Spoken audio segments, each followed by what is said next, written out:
So hello everyone, मैं तो सगानी आपका हमारे चैनल से इन्वेस्टमेंट पर स्वागत करता हूँ। ठीक है, तो आज का हमारा वीडियो होने वाला है, वो होने वाला है जो हमारी सीरीज चल रही थी जिसमें हम वॉरेन बफेट के लेटर की समरी दिखा रहे थे।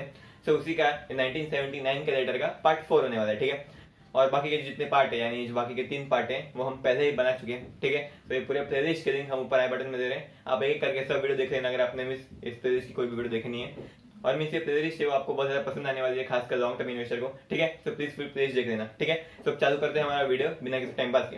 लेकिन उसके पहले अगर आपने हमारे चैनल को सब्सक्राइब नहीं किया तो फटाक से नीचे सब्सक्राइब बटन दबा दीजिएगा, बाद में बेल आइकन उसको दबा दीजिएगा ताकि हमारे चैनल पर कोई भी नई वीडियो है उसकी नोटिफिकेशन सबसे पहले आपके पास आए। ठीक है, सो अभी चालू करते हैं हमारा वीडियो और चलते सबसे पहले पीपीटी पे। तो हेलो एंड वेलकम गाइस, हम आ चुके हैं अब हमारी पीपीटी में। सो ये है Berkshire Hathaway shareholders letter 1979 part 4 in Hindi. ठीक है ठीक है, सो बिना किसी टाइम पास के हम चालू करते हैं हमारी पीपीटी और अब चलते सीधे लेसन नंबर 10 में। ठीक है, सो जो लेसन नंबर 10 है उसमें वॉरेन बफेट जी कहते हैं, वे कहते हैं प्रेजेंट इंटरेस्ट रेट से दैट इन्फ्लेशन में reach higher, we may lose large profits from the bond rebound but our unwillingness to fix the price of 1 metre of Berkshire growth to be delivered in 2010 और 2020।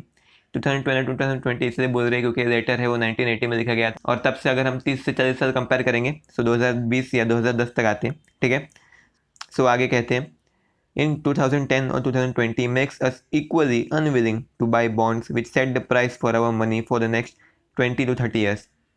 ठीक है, तो जिसमें Warren Buffett जी कहते हैं, वे कहते हैं कि मीन जो इंटरेस्ट रेट है वो मेरे हिसाब से कम होने वाला है, जिसकी वजह से जो इन्फ्लेशन है वो बढ़ने वाला है, जिसकी वजह से मीन्स हमें मीन्स बॉन्ड में अगर हम खरीद लेते हैं तो हमें प्रॉफिट हो सकता था, लेकिन ये प्रॉफिट नहीं होगा हमें। ठीक है, सो मीन्स अगर आपको समझ में नहीं आया कि इंटरेस्ट रेट कैसे कम होगा और इन्फ्लेशन क्यों बढ़ेगा, बॉन्ड में प्रॉफिट कैसे हो सकता है, सो मीन्स इन सब चीज़ों को और डिटेल में एक्सप्लेन करने के लिए और जो मेन पॉइंट है उसको और अच्छे से समझाने के लिए आपको चलते सीधा हम हमारे कैमरे पे। ठीक है, तो जो लेसन नंबर 10 है उसमें वॉरेन बफेट जी कहते हैं कि उनके हिसाब से कि मीन्स जो इंटरेस्ट रेट है उसके हिसाब से मीन्स इंटरेस्ट रेट के हिसाब से जो इन्फ्लेशन है वो बढ़ने वाला है। सो ऐसा कब होता है, समझ जाए कि इंटरेस्ट रेट कम हो गई तो इसकी वजह से मीन्स ऐसा लगता है कि मीन्स पैसा जो है वो सस्ते दाम पे मिलता है हमको। समझ जाए इंटरेस्ट रेट पहले 5% थी, यानी अगर आपने 1 लाख रुपया दिया तो उसके ऊपर आपको 5,000 देना पड़ेगा मीन्स इंटरेस्ट के हिसाब से। और फिर समझ जाइए अगले साल इंटरेस्ट रेट 3% हो गई, यानी फिर 1 लाख रुपया दिया आपने उधार अगर बैंक से तो आपको 3,000 देना पड़ेगा मीन्स उसका इंटरेस्ट हर साल का। ठीक है, तो इसका मतलब यह है कि जो पैसा है वो हमें और सस्ते में मिल रहे हैं, जिसकी वजह से जो पैसे की कीमत है वो में भी थोड़ी कम हो सकती है, जिसकी वजह से जो इन्फ्लेशन है वो बढ़ जाती है। तो वॉरेन बफेट जी किसी बारे में कहते हैं, वे कहते हैं कि इन्फ्लेशन के हिसाब से मुझे ऐसा लगता है कि इन्फ्लेशन रेट आने वाले कुछ दिनों में, आने वाले कुछ सालों में इन्फ्लेशन रेट बढ़ने वाली है। और जब ऐसा होगा, जब इन्फ्लेशन रेट बढ़ेगी और इंटरेस्ट रेट कम होगा, तब हमें बॉन्ड में यानी जो 20 से 30 साल के जो बॉन्ड थे उसमें मीन्स हमें लॉसेस तो नहीं होंगे, लेकिन जो प्रॉफिट का जो अपॉर्चुनिटी है वो जा सकता है। मीन्स हम बहुत ज्यादा बड़े बड़े प्रॉफिट हम मिस कर सकते हैं। क्यों मिस कर सकते हैं? क्योंकि हमने बॉन्ड खरीदा नहीं था। इसका मीन्स क्या लॉजिक है कि मीन्स इंटरेस्ट रेट कम हुआ और इन्फ्लेशन बढ़ गया तो बॉन्ड का प्राइस मीन्स ऊपर नीचे जाता है, मीन्स प्रॉफिट होगा, प्रॉफिट लॉस कर सकते हैं। तो उसको भी एक्सप्लेन करता हूँ मैं। समझ जाए इंटरेस्ट रेट कम हो गया जिसकी वजह से इन्फ्लेशन है वो बढ़ गया। ठीक है, तो इंटरेस्ट रेट कम हो गया, पहले 5% था अभी 3% हो गया। सो अगर पहले जब पिछले साल समझ जाए 2020 तभी 5% था, तो तभी आपने अगर बॉन्ड खरीदा होगा तो उस पर आपको समझ जाए कूपन रेट 5% मिलेगा, यानी उस बॉन्ड पे आपको 5% का इंटरेस्ट रेट मिलेगा। लेकिन 2021 में जब इंटरेस्ट रेट 3% हो गया, ठीक है, तो तब जो बॉन्ड होगा उसका कूपन रेट होगा 3%। ठीक है, तो मीन्स जो आपको बॉन्ड पे इंटरेस्ट मिल रहा है वो कम हो चुका है, जिसकी वजह से लोग चाहेंगे कि वो 5% वाला जो मीन 2020 का जो बॉन्ड था उसको खरीदें, जिसकी वजह से उसके प्राइसेस बढ़ जाएंगे। ठीक है, तो वॉरेन बफेट यहाँ पे यही कहते हैं। इन्होंने मीन्स इसके पीछे वाले लेटर में मीन्स बड़े बड़े बॉन्ड की मीन्स ये 15-20 साल के बॉन्ड की मीन्स बुराइयां की थी, बोली थी मीन्स हम लोग को ये सब चीजें नहीं पसंद है। तो यहाँ पे वो यही कहते हैं कि जो इंटरेस्ट रेट है वो कम होने वाला है, जिसकी वजह से वो जो बॉन्ड थे उसकी कीमत बढ़ने वाली है। और अभी फिलहाल देखेंगे, अभी फिलहाल मीन्स इंटरेस्ट रेट थोड़ा ज्यादा है, इससे भी कम हो सकता है इंटरेस्ट रेट, जिसकी वजह से जो बॉन्ड अगर हमने अभी भी खरीदे फिर भी हम प्रॉफिट हो सकता है। लेकिन हम ऐसा करेंगे नहीं। ऐसा हम क्यों नहीं करेंगे? ऐसा इसलिए नहीं करेंगे कि समझ जाए कोई आपकी कंपनी है, समझ जाए बर्कशायर मीन्स जो बर्कशायर की कंपनी थी जो कपड़ा बनाती थी, तो समझ जाए मीन्स आपकी कपड़े बनाने की कंपनी है। ठीक है, सो अभी आपको 1 लीटर कपड़ा बेचना है, लेकिन वो जो कपड़ा है उसकी डिलीवरी आपको अगले 20 या 30 साल बाद करनी है। ठीक है, तो एक बंदा आता है और वो आपसे पूछता है कि हाँ भाई अभी 10 या 20 साल बाद जो है कपड़ा 1 मीटर कपड़ा उसकी प्राइस क्या होगी? आप नहीं बता पाओगे कि मीन्स उस टाइम कितनी महंगाई होगी, फिर कितनी महंगाई इतनी होगी, मीन्स प्राइसेस कितने बढ़ने वाले रॉ मटेरियल में, सो आप नहीं बता पाओगे। सो वॉरेन बफेट यहाँ पे ये कहते हैं कि मीन्स एक साल में सब चीजों का अनुमान नहीं लगा सकते हम, एक साल में महंगाई कितनी बढ़ेगी, चीजों के दाम कितने बढ़ेंगे वो सब अनुमान नहीं लगा सकते। सो मीन्स हम 20 से 30 साल तक ये सब चीजों के अनुमान लगा सकते हैं। सो अगर हम ये सारे बॉन्ड खरीदते हैं, 20 से 30 साल के बॉन्ड खरीदते हैं, सो उसमें हम जो हमारा पैसा है उसका हम दाम लगाते हैं 20 से 30 साल तक, जो कि बंद कर देते हैं, मीन्स नहीं कर सकते। और साथ ही साथ इससे एक और भी रिस्क आता है मेरे पास। वो रिस्क क्या आता है कि समझ जाए हमने पैसा बॉन्ड में लगा दिया, लेकिन अभी पैसा तो 20 से 30 साल बाद निकलेगा, लेकिन बीच में हमें कुछ अपॉर्चुनिटी मिली, सो इसमें हम इन्वेस्ट नहीं कर पाएंगे। सो ये एक रिस्क हो गया, यानी ये जो पैसा था उसके साथ एक अपॉर्चुनिटी कॉस्ट जुड़ा हुआ है। ठीक है, वॉरेन बफेट यहाँ पे यही कहते हैं। ठीक है, तो जो वॉरेन बफेट जी का पॉइंट है वो यहाँ पे पॉइंट उनका यही है कि आपका नेबर यानी मीन्स आपका बाजू वाला या फिर कोई भी आपके रिश्तेदार भले ही मीन्स बेकार से स्टॉक खरीद के, बेकार के बॉन्ड खरीद के कितना भी पैसा कमाए, कितना भी प्रॉफिट कमाए, बहुत ज्यादा अमीर भी बन जाए, लेकिन आपको हमेशा डिसिप्लिन में रहना चाहिए। You need to always be discipline.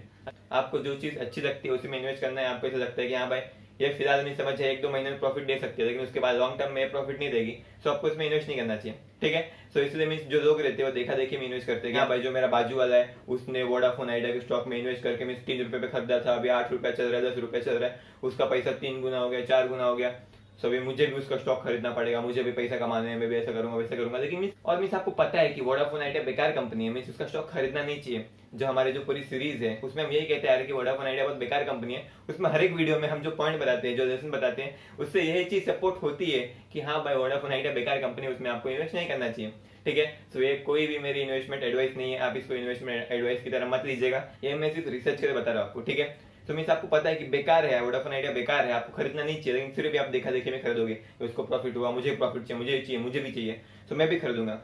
सो जब ऐसा होता है, जब आप ऐसा करते हो तभी आपको लॉस होता है। ठीक है, तो आपको ऐसी चीजों में बिल्कुल इन्वेस्ट नहीं करना चाहिए, ऐसी चीजों में जहां मीन्स आपको लगता है कि हाँ भाई थोड़ा प्रॉफिट हो सकता है, कुछ समय में आने वाले मीन्स 2-3 महीने में प्रॉफिट हो सकता है, लेकिन मीन्स आपको उस पर भरोसा नहीं है, आपको मीन्स आपका दिल बोल रहा है कि इन्वेस्ट मत कर, तो ऐसी चीज में आपको इन्वेस्ट नहीं करना चाहिए। आपका लॉजिक बोल रहा है, मीन्स आपका दिमाग बोल रहा है मत कर, तो आपको इन्वेस्ट नहीं करना चाहिए। ठीक है, तो यहाँ पे जो लास्ट का पॉइंट है वो यही है कि आप किसी भी स्टॉक में इन्वेस्ट ना करने की वजह से आपको जो प्रॉफिट नहीं होता है वो आपका लॉस नहीं होता है। ठीक है, तो ये था लेसन नंबर 10। अब चलते लेसन नंबर 11 की तरफ।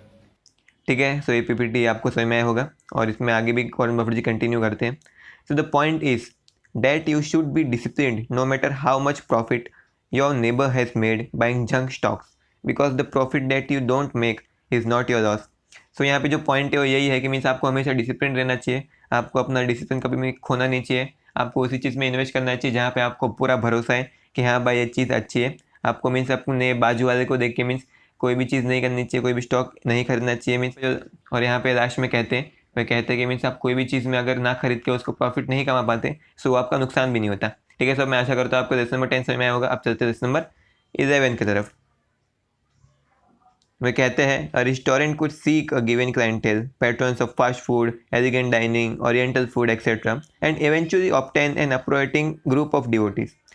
If the job were do- if the job were expertly done, then clientele pleased with the service menu and price level offered would return consistently. But the restaurant could not change its character constantly and end up with a happy and stable clientele. यानी Warren Buffett यहाँ पे कहते हैं कि means कोई भी एक hotel है उसमें जो क्लाइंटेल यानी जो ग्राहक है वो मीन्स अगर आप अच्छे से खाना दोगे, मीन्स को एक पर्टिकुलर खाना दोगे और अच्छे से खाना दोगे, अच्छी सर्विस दोगे और सस्ता रखोगे, मेन्यू वेराइटी होगी मेन्यू में, सो लोग आपके पास आएंगे। ठीक है, सो मीन्स उसके आगे वॉरेन बफेट जी कहते हैं कि means but the restaurant could not change it's character constantly. यानी जो रेस्टोरेंट है वो अपना कैरेक्टर बार बार चेंज नहीं कर सकती। मीन्स कभी ये सस्ता खाना देगी, कभी महंगा देगी, कभी मीन्स अचानक से कोई अपना जो क्यूज़ाइन है वो चेंज कर देगी, मेन्यू चेंज कर देगी। सो मीन्स अगर ऐसा करेगी तो मीन्स उसके जो क्लाइंट है, उसका जो ग्राहक है वो खुश नहीं होंगे। And if the business ventilated between French cuisine and take out chicken, means जो बार बार अपना क्यूज़ाइन चेंज कर देगी तो मीन्स सिर्फ कन्फ्यूज कस्टमर आने वाले। ठीक है, ठीक है, सो मीन्स आपको इतना समझ में आया होगा और इसको और अच्छे तरीके से एक्सप्लेन करने के लिए इसका जो मेन पॉइंट है यहाँ पे वॉरेन बफेट जी क्या कहना चाहते हैं वो समझाने के लिए हम चलते हैं हमारे कैमरे पे। ठीक है, तो जैसे नंबर 11 है उसमें वॉरेन बफेट जी ये कहते हैं कि मीन्स किसी भी होटल को नंबर 1 बनने के लिए, उस एरिया में सबसे अच्छा बनने के लिए, नंबर 1 बनने के लिए उसको मीन्स बहुत सारी चीजें अच्छी करनी पड़ेगी। जैसे सर्विस अच्छी देनी पड़ेगी, देन उसका जो क्यूजाइन है यानी जो उसका मेन्यू है वो अच्छा होना चाहिए, उसमें अच्छी चीजें होनी चाहिए, उसमें अच्छी वेरायटी होनी चाहिए, देन उसका प्राइस सस्ता होना चाहिए और ये सब चीजें। ठीक है, तो जब ये सब चीजें होगी, समझ जाए कोई होटल है वहाँ पे मीन्स गुजराती फूड फेमस है। ठीक है, सभी गुजराती फूड वहाँ पे फेमस है, तो सब गुजराती लोग जिसको गुजराती फूड पसंद है वो लोग वहाँ पे आएंगे। लेकिन अगर रातों रात उस होटल ने अपना पूरा मेन्यू बदल दिया, गुजराती से सीधा साउथ इंडियन हो गई, तो फिर वहाँ पे साउथ इंडिया वाले लोग आएंगे, लेकिन फिर साउथ इंडिया से सीधा मीन्स चाइनीज बनाने लग गई, फिर अलग मीन्स ऐसा करती रहती है, तो जिसकी वजह से जो उसके कस्टमर है वो डिससेटिस्फाइड हो जाएंगे। यानी समझ जाए पहले गुजराती आते थे, फिर साउथ इंडिया वाले आते थे, फिर चाइनीज पसंद करने वाले आते थे, लेकिन क्योंकि मेन्यू बार बार बदलते रहते हैं जिसकी वजह से कोई एक बंदा उस होटल में आ नहीं सकता, मीन्स कोई भी एक कस्टमर उसका लॉन्ग टर्म कस्टमर नहीं बन सकता। जैसे समझ जाए मैकडोनल्ड्स, जो मैकडोनल्ड्स है वो बेसिकली मीन्स फास्ट फूड बनाता है, उसमें बर्गर मिलता है आपको, उसके अलावा कुछ नहीं मिलेगा आपको, मे भी राइस मिल जाएगा, वैसे सब मीन्स थोड़ी वेरायटी मिलेगी, लेकिन मीन्स फास्ट फूड के अलावा कुछ नहीं मिलेगा। आप वहाँ पे गुजराती खाना मांगोगे तो आपको नहीं मिलने वाला। ठीक है, सो इसलिए मीन्स इसीलिए लॉन्ग टर्म कस्टमर बेस बनाने के लिए आपको मीन्स एक तरीके बिजनेस पे रहना चाहिए। ठीक है, वॉरेन बफेट यहाँ पे कहना क्या चाहते हैं, वे कहना यही चाहते हैं कि ठीक है। सो मीन्स अगर आप कोई भी एक बंदे हो, समझ जाए मीन्स आपको गुजराती फूड पसंद है, सो आप बेसिकली चाइनीज फूड के होटल में नहीं आओगे। आपको समझ जाए चाइनीज फूड पसंद है, सो आप गुजराती मीन्स गुजराती बनाने वाले होटल में नहीं आओगे। मीन्स ये तो बहुत सिंपल है, ठीक है। सौरभ मुखर्जी यहाँ पे कहना क्या चाहते हैं, वो कहना यही चाहते हैं। इस बात का मीन्स पूरा सिंपली मीन्स मतलब यही है कि मीन्स अगर आपको समझ जाइए कोई स्टॉक मीन्स समझ जाइए आपको बैंकिंग सेक्टर पसंद है, तो आप वहीं पे इन्वेस्ट करोगे। लेकिन मीन्स आप बेकार में प्रॉफिट ढूंढने के लिए अपने बाजू वाले को देख के आप बेकार में टेलीकॉम सेक्टर में नहीं घुसोगे, आप पेट्रोलियम सेक्टर में नहीं घुसोगे, आप मीन्स केमिकल सेक्टर में नहीं घुसोगे। मीन्स जो सेक्टर आपको पसंद है, जिस सेक्टर के बारे में आप जानते हो, तो आप मीन्स उसी में इन्वेस्ट करना चाहोगे, ठीक है। सो आपको और उसी में इन्वेस्ट करना चाहिए। आपको मीन्स बेकार में इसको देख के उसको देख के प्रॉफिट यहाँ पे हो रहा है वहां पे हो रहा है, उसको देख के मीन्स जो आपका मीन्स फेवरेट सेक्टर है, मीन्स जिस सेक्टर के बारे में आपको पता है, उस सेक्टर को छोड़ के कहीं और इन्वेस्ट नहीं करना चाहिए, क्योंकि मीन्स उससे लॉसेस हो सकते हैं।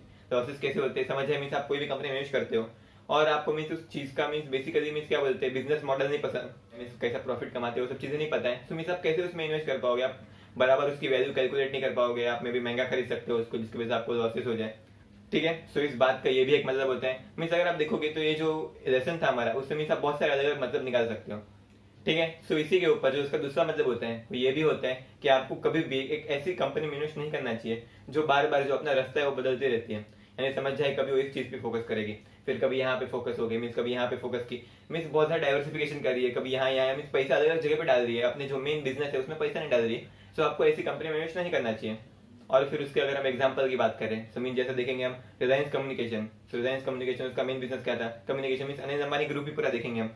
सो मीन उसका जो मेन बिजनेस क्या था, मीन बहुत सारे बिजनेस थे, लेकिन जो मेन बिजनेस था वो यही था मीन कि रिलायंस कम्युनिकेशन उसका मेन बिजनेस ऐसा बोल सकते हैं आप। सो मीन उसने वहां पे पैसे नहीं डाले, मीन वहां पे उसने अपनी सर्विस नहीं बढ़ाई, जिसकी वजह से जो उसके कस्टमर बेस है वो कम होने लग गए, जिसकी वजह से रिलायंस कम्युनिकेशन डूबने लग गया। उसने वो सब कुछ छोड़कर रिलायंस इंफ्रा में इन्वेस्ट किया, फिर रिलायंस नेवल में इन्वेस्ट किया और ये सब चीजों में इन्वेस्ट किया। रिलायंस इंफ्रा में इन्वेस्ट करके मीन उसने जो मुंबई का मेट्रो है, आप सबको पता होगा, मीन मुंबई दिल्ली का मेट्रो है, मुंबई का मेट्रो तो मीन बेसिकली उसने बहुत लॉस में बनाया था, ठीक है। तो मीन ऐसे बहुत ज्यादा जगह पे उसने डाइवर्सिफिकेशन कर दिया, किसी एक कंपनी पे टिक नहीं पाया वो, इसलिए मीन बार बार वो अपने रास्ते बदलते रह गया, जिसके वजह से जो उसकी कंपनी है मीन आपको पता है क्या हुआ उसकी कंपनियों के साथ, ठीक है। और वहीं पे अगर हम दूसरे भाई की बात करेंगे, बड़े भाई की बात करेंगे, मुकेश अंबानी, तो वो पहले से ही पेट्रोलियम इंडस्ट्री में लगा रहा। उसने मीन अपनी पेट्रोलियम और केमिकल जो उसकी जो इंडस्ट्री थी, रिलायंस इंडस्ट्रीज लिमिटेड जो रिफाइनरी थी उनकी, उसको बढ़ाया, उसमें इन्वेस्ट किया, उसको कैश काउ बनाया।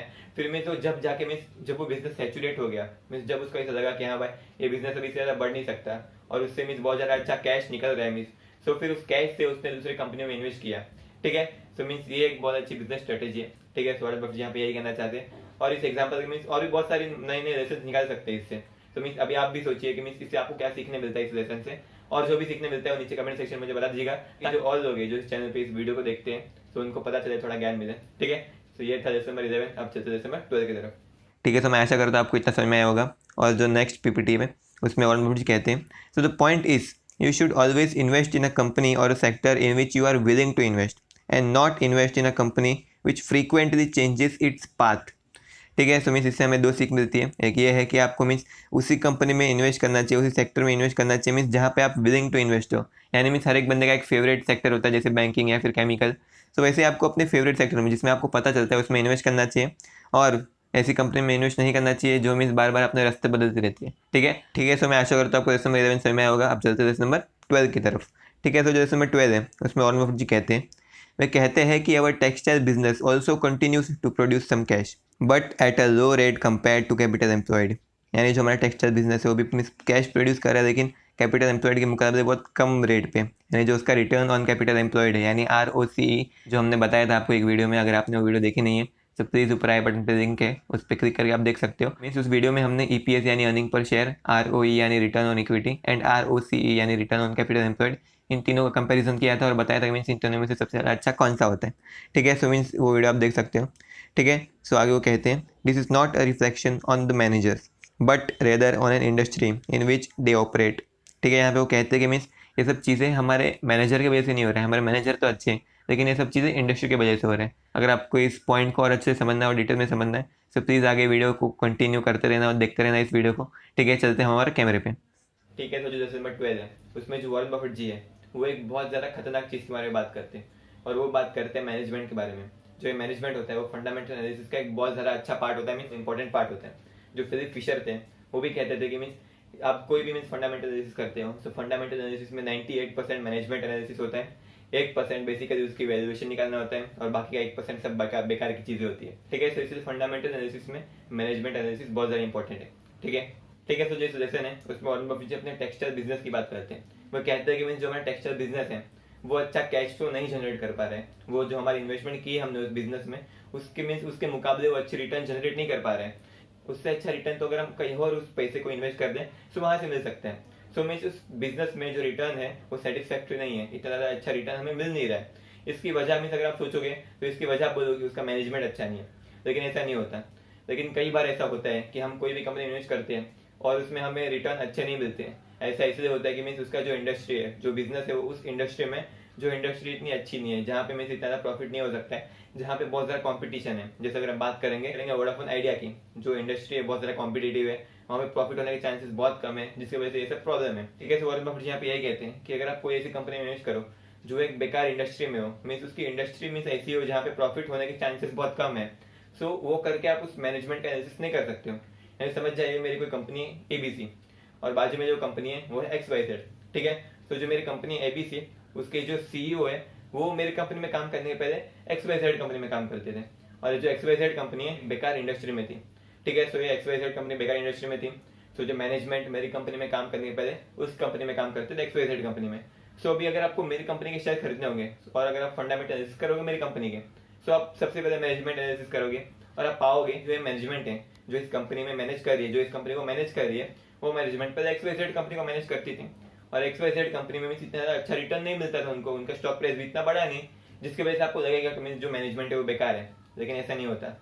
असली में मीन्स ऐसा हो सकता है कि मीन्स मैनेजमेंट बेकार हो, लेकिन ऐसा भी हो सकता है कि हाँ भाई वो इंडस्ट्री बेकार हो, मैनेजमेंट तो अच्छे लेकिन इंडस्ट्री बेकार हो। ठीक है, तो इसलिए आप कभी भी मैनेजमेंट एनालिसिस करो मीन्स उसकी पास्ट कंपनी को, मीन्स जो मैनेजमेंट है उसके पहले जिस कंपनी में काम करते थे उसके हिसाब से। तो आपको ये बात ध्यान रखना है कि आप जो मैनेजमेंट का रिटर्न है उसको आप उस इंडस्ट्री के मीन्स जिस इंडस्ट्री में कंपनी थी उस इंडस्ट्री के एवरेज रिटर्न से कंपेयर करो। ठीक है, तब जाके आपको मीन्स पता चलेगा कि मीन्स जो मैनेजमेंट है वो बराबर परफॉर्म कर पा रही है, वो बराबर कंपनी को मैनेज कर पा रही है कि नहीं कर पा रही है। ठीक है, सो ये था लेसन नंबर 12। ठीक है, सो अब ये वीडियो यहीं पे खत्म करते हैं। अगर आपको हमारी वीडियो अच्छी लगी तो प्लीज लाइक सब्सक्राइब कर देना, और अगर आपको ऐसा लगा कि इस वीडियो से आपको कुछ नया सीखने मिला, आपको लगा कि थोड़ा ज्ञान मिला, आपको ऐसी और वीडियो चाहिए तो प्लीज सब्सक्राइब बटन दबा दीजिएगा, बेल आइकन उसको भी दबा दीजिएगा, ताकि हमारे चैनल पे कोई भी नई वीडियो है उसकी नोटिफिकेशन सबसे पहले आपके पास है। ठीक है, तो थैंक यू सो मच इस वीडियो को यहाँ देखने के लिए। थैंक यू सो मच, मैं चलता हूँ।